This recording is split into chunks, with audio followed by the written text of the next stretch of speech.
Dungeons & Dragons is the world's most famous role-playing game. The game involves a group of players and a dungeon master. The players act out as characters they've created, and the dungeon master acts as narrator and referee in the campaign. If you're watching this video, you're probably familiar with D&D on some level.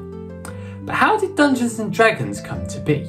And how is it like life? Our story begins in the late 1960s with a man called Gary Gygax. Gygax was a big fan of wargames, which are tabletop games that allow you to play out historical battles using an army of miniature figures. Gygax wanted to create his own version of wargaming, combining the game's rules and use of figures with fantasy aesthetics and creatures. In 1971, the rulebook for the D&D prototype, Chainmail, was published.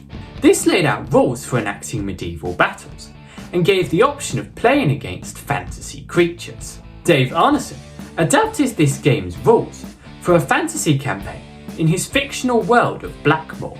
Gygax then collaborated with Arneson to create the first D&D rulebook, combining Arneson's storytelling abilities with Gygax's rule system.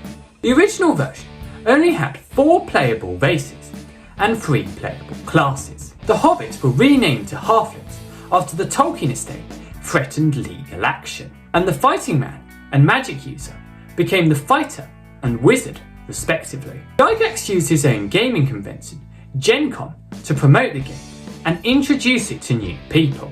From this, D&D quickly gained a loyal following of fantasy lovers and wargamers, not only popularising RPGs, but also laying the groundwork for the video games that would become popular in the coming decades. In 1977, a whole bunch of new classes were added, and players could now choose between playing as good, evil, or neutral.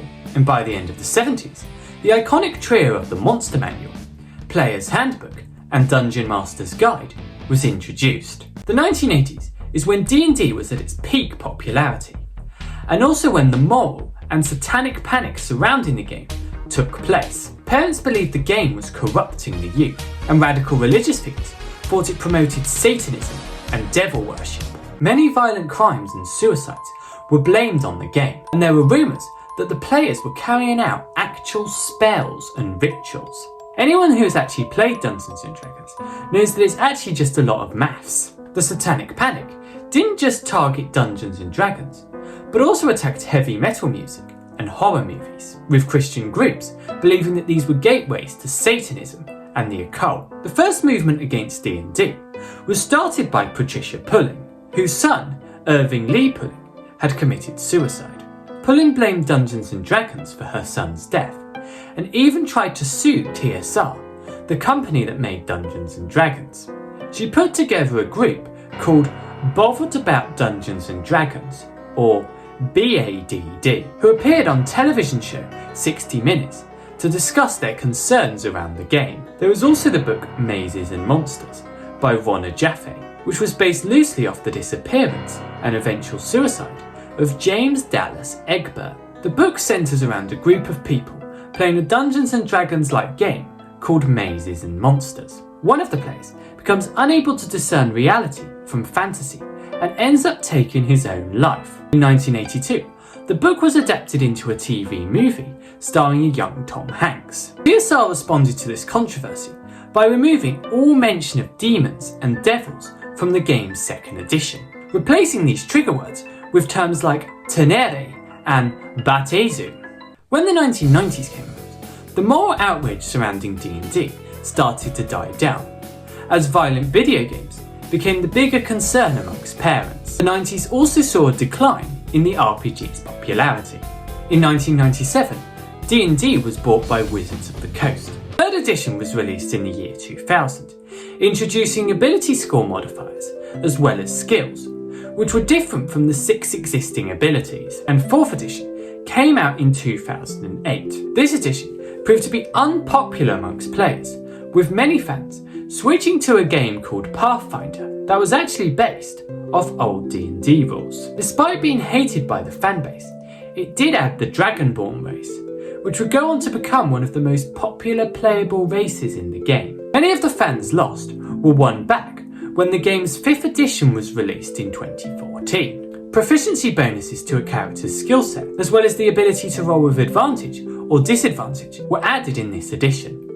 In recent years, Dungeons & Dragons has made a big comeback, and has exceeded the popularity of its heyday in the 80s. In 2020, the game experienced a surge in popularity, as people were looking for things to do with their friends and families during lockdown. Wizards of the Coast reported a 33% spike in revenue that year, and have said that 2020 was the best year ever for D&D. TV programs like Stranger Things and The Big Bang Theory, as well as the web series Critical Role, have also contributed to the game's renewed popularity. The case could be made that Dungeons & Dragons is the game that's most like life in D&D and in life.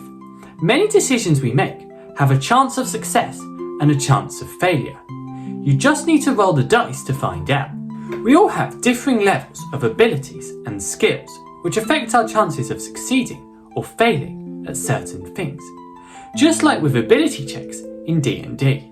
Passing a maths exam is an intelligence check, lifting heavy furniture is a strength check, and getting you to like and subscribe is a persuasion check. These abilities aren't fixed, of course, and can be increased with practice and hard work. When we learn new skills, we gain experience points and can level up. Leveling up and leveling down is a key part of life. Both also involve role-playing, as we all put on multiple personas to get through life. The person we are at work may be different from the person we are with friends or with our partners. All the world's a stage could just as easily be all the world's a role-playing game. Thanks for watching.